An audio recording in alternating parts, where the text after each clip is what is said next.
வணக்கம். சில நேரத்தில் பார்த்தீங்கன்னா சில நிகழ்வுகள் மனசை தொடும். ஒரு 60 வயது அப்பாவுக்கு, பையனுக்கு 30 வயசு. அவன் அப்பாவை கூப்பிட்டுட்டு காரில் போகிறான், அவருடைய லக்கேஜ் எல்லாம் எடுத்துக்கிட்டு. எங்கே அழைச்சிட்டு போகிறான்னு இவருக்கு தெரியல. ஆனால் எங்கேயோ நான் கொண்டு விட போகிறான்னு மட்டும் மனசில் அவர் நினச்சிக்கிட்டு போயிட்டுருக்காரு.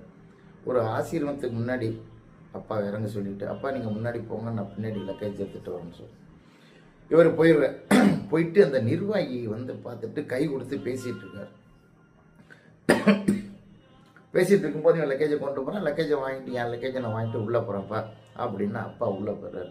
அப்புறம் பையன் கேட்குறான் அந்த நிர்வாகிகிட்ட, எப்படி எங்கள் அப்பா உங்களுக்கு முன்னாடியே தெரியுமான்னு.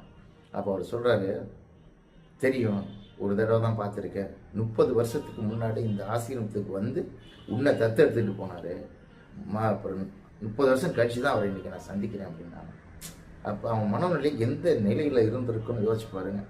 இப்போ நம்மளே அந்த நிலையில் இருந்தால் என்ன யோசிப்போம். அதனால் எவ்வளோ கஷ்டம் இருந்தாலும், எவ்வளோ இடர்பாடுகள் இருந்தாலும் பெற்றோர்களை ஒரு பொழுதும் அனாதை ஆசிரமத்திற்கு அனுப்புகிறாங்க. 3 வேளை சோறு போட முடியலையா, 2 வேளை கொடுங்க, உங்கள் கூடயே வச்சுங்க பெற்றோர்களை. அதான் நீங்கள் செய்கிற கடமை பெற்றோருக்கு. நன்றி.